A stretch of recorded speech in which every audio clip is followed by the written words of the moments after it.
Welcome.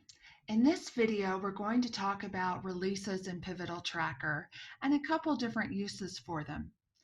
The first is that if you look at my icebox, I happen to be using the release stories simply as dividers to keep me organized.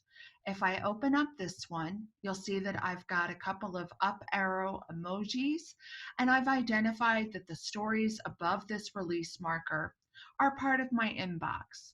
So these are the stories that we're currently working on developing, and they're stories that we're going to plan into the current iteration or backlog at some future point. Beneath that, I've got story templates. They have a down emoji just indicating that this section are my story templates, and these are stories that I can clone and just change the title and the story title, description, tasks. Those things will all get copied into my new story. And then beneath that, I have a third section, also using the down arrows, that I'm calling the freezer of stories that I have put on hold. So these may be stories that we had started work on, and for whatever reason, we needed to pause work on those because priorities changed, and this was no longer something that we were committed to doing.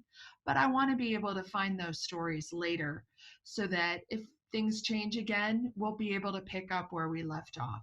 So I've got those in a different section because I want to identify things that we've started from work that we haven't yet begun.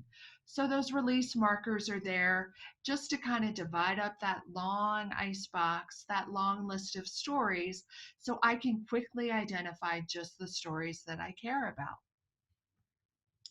The other use of release stories and their really intended purpose is that they are there to help me stay on track. So here I have a beta release, and further down I have a release 1.0. I've given them a date, so I have said I want to get all of that work done by a specific date. And when you put a release marker somewhere into your current iteration or somewhere into your backlog, that release marker automatically applies to all of the stories up above it. So this beta marker applies to all of the stories that are up above it in iteration 4. This release marker, release 1.0, automatically applies based on where I've put it to all of the stories above it in iteration 5 and iteration 4, because again, everything up above it is considered part of it. Currently, those release stories are blue because we are on track for getting all of this work done by the date that I have said I want to get this done. But if we add scope, so if we add additional work, let's see what happens. So here I have a 2-point story that I'm going to drag into the current iteration. So we have added scope into this iteration, and as we know, Tracker's never going to let us plan more work than we can handle. Our velocity is currently set for 10. So when I scroll down, that 2-point story that we added into iteration 4 caused another 2-point story to move down into iteration 5.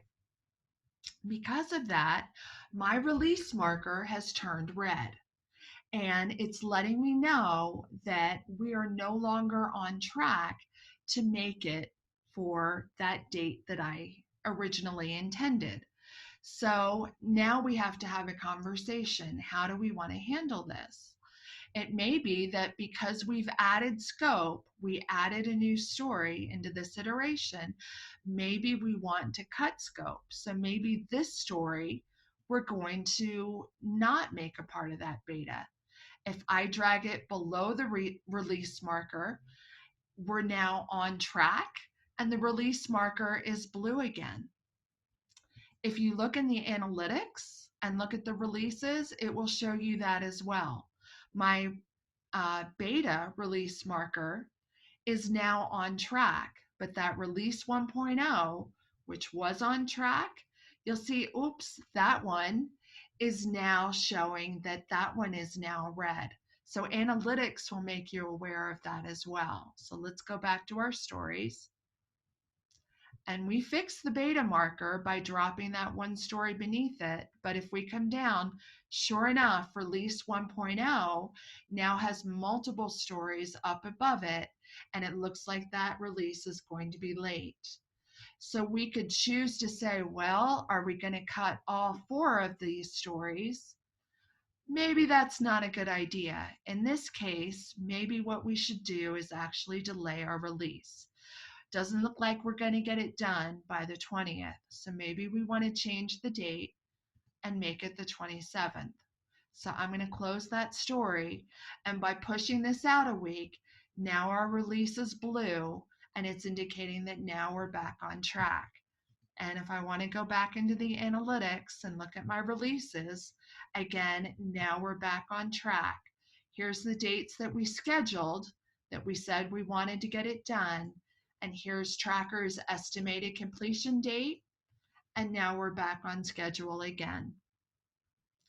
So that's how to use those release markers within Tracker. And thanks for watching.